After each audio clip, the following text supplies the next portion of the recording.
আসসালামু আলাইকুম আমার দিনের বোনেরা, আমার দিনের ভাইরা। এই দেখেন, আপনাকে বলছিলাম একটু আগে যে জামালপুর কম্পিউটারটা দেখেন মানুষে ভরে গেছে।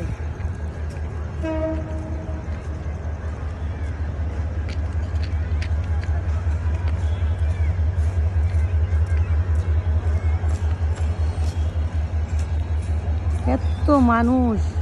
বিশ্ব ইজতেমা বছরে একবারই হয়, যে বিশ্ব ইজতেমায় মানুষ আসে, একটু দোয়ার জন্য আসে, আল্লাহর রহমত নিতে আসে, মাপ মাপ নেওয়ার জন্য আসে, দোয়া নেওয়ার জন্য আসে।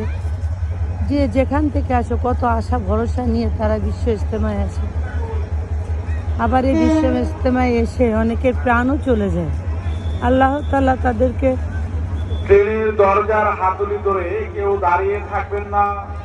অন্য অন্য যাত্রীদের ট্রেনে ওঠার সুযোগ করে দেওয়ার জন্য বিশেষভাবে অনুরোধ করছি। আমি দেখতে পাচ্ছি হাত পুরো ভরে গেছে বন্ধুরা আমার।